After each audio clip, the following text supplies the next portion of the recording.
Warahmatullahi wabarakatuh. Selamat sore Bapak dosen dan teman-teman lainnya yang berbahagia.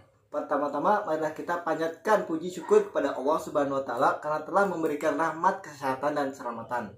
Perkenalkan, nama saya Friendly Rizvanda dan rekan saya Rizky Muhammad Ridwan. Di sini kami berdua akan mempresentasikan penjelasan materi tentang fungsi perencanaan. Pertama-tama saya sendiri yang akan menjelaskan tentang tujuan dan fungsi perencanaan. Tujuan fungsi perencanaan itu ada 3. Yang pertama, mengetahui pengertian perencanaan. Yang kedua, mengetahui macam-macam perencanaan. Dan yang ketiga, mengetahui apa saja hambatan dan yang ada di dalam perencanaan dengan cara mengatasinya. Jadi kita langsung masuk ke poin yang 1, yaitu pengertian perencanaan. Perencanaan secara garis besar diartikan sebagai proses mengidentifikasi tujuan organisasi, membuat strategi untuk mencapai tujuan itu, dan mengembangkan rencana aktivitas kerja organisasi. Pada dasarnya yang dimaksud perencanaan yaitu memberi jawaban atas pertanyaan-pertanyaan apa atau what, who atau siapa, when kapan, where di mana, why mengapa, dan how bagaimana. Jadi perencanaan yaitu proses dasar yang digunakan untuk memilih tujuan dan menentukan cukupan pencapaiannya. Dan poin selanjutnya atau poin kedua yaitu proses perencanaan. Sebelum para manajer dapat mengorganisasikan, memimpin, dan mengendalikan terlebih dahulu, mereka harus membuat rencana yang memberikan arahan pada setiap kegiatan organisasi. Pada tahap perencanaan, para manajer menentukan apa yang akan dikerjakan, kapan yang mengerjakannya, bagaimana mengerjakannya, dan siapa yang mengerjakannya. Perencanaan sebagai suatu proses adalah suatu cara atau sistematis untuk menjalankan suatu pekerjaan. Dalam perencanaan terkandung suatu aktivitas tertentu yang saling berkaitan untuk mencapai hasil tertentu yang diinginkan. Dan poin yang ketiga akan dijelaskan oleh saudara Rizky. Dan poin yang ketiga, alasan perlunya perencanaan. Salah satu maksud dibuat perencanaan adalah melihat program-program yang dipergunakan untuk meningkatkan kemungkinan pencapaian tujuan-tujuan di waktu yang akan datang, sehingga dapat meningkatkan pengambilan keputusan yang lebih baik. Ada 2 alasan dasar perlunya perencanaan. Yang pertama, untuk mencapai protective benefit yang dihasilkan dari pengurangan kemungkinan terjadinya kesalahan dan pembuatan keputusan.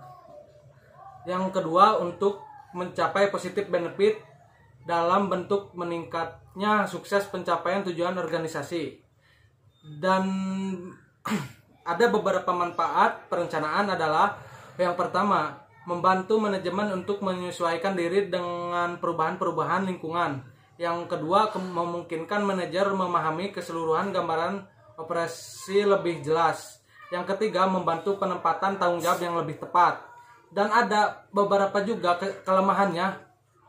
Yang pertama, pekerjaan yang tercakup dalam perencanaan mungkin berlebihan pada kontribusi nyata. Yang kedua, perencanaan cenderung menunda kegiatan. Yang ketiga, perencanaan mungkin terlalu membatasi manajemen untuk berinisiatif dan berinovasi. Dan poin selanjutnya adalah hubungan perencanaan dengan fungsi lain. Perencanaan adalah fungsi yang paling dasar dari fungsi manajemen lainnya. Fungsi perencanaan dan fungsi-fungsi serta kegiatan manajerial lainnya adalah saling berhubungan, saling tergantung, dan berinteraksi. Selanjutnya poin kelima, macam-macam perencanaan. Macam-macam perencanaan dalam pengantar manajemen dibagi menjadi 2, yaitu yang pertama perencanaan organisasi. Perencanaan ini terdiri dari perencanaan strategis. Rencana strategis yaitu rencana yang dikembangkan untuk mencapai tujuan strategis.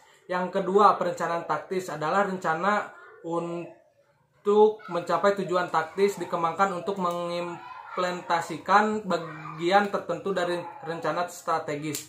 Dan poin ke-6 akan dijelaskan oleh saudara Prendit kembali. Dan selanjutnya poin ke-6 adalah hambatan dalam penetapan dan tujuan perencanaan. Yang pertama itu tujuan yang tidak tepat, yang kedua keterbatasan, ketiga penolakan terhadap perubahan, dan poin selanjutnya adalah poin ke-6 yaitu hambatan dalam penetapan dan tujuan perencanaan. Yang pertama itu tujuan yang tidak tepat, yang kedua keterbatasan, yang ketiga penolakan terhadap perubahan. Dan selanjutnya adalah poin yang ketujuh yaitu gede. Selanjutnya adalah poin yang ke-6 yaitu hambatan dan penetapan dan tujuan perencanaan. Yang pertama adalah tujuan yang tidak tepat, yang kedua keterbatasan, yang ketiga penolakan terhadap perubahan. Dan selanjutnya adalah poin yang ke-7 yaitu mengatasi hambatan.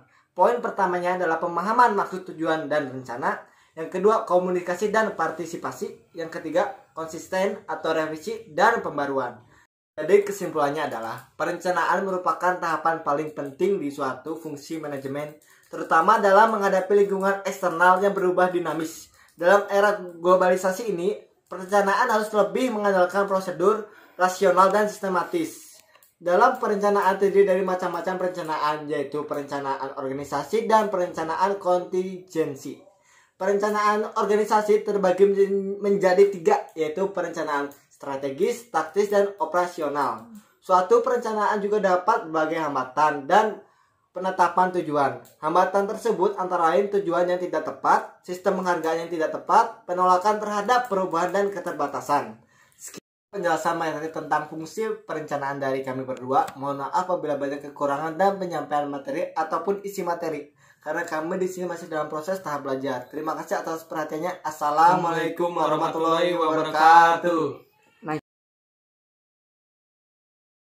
Atasi ya. Dan poin yang ketiga akan dijelaskan oleh saudara Rizky. Dan poin yang ketiga adalah alasan perlunya perencanaan. Salah satu maksud dibuat perencanaan adalah melihat program-program di poin yang ke penting di suatu fungsi manajemen, terutama dalam menghadapi lingkungan eksternal yang berubah dinamis, terutama dalam menghadapi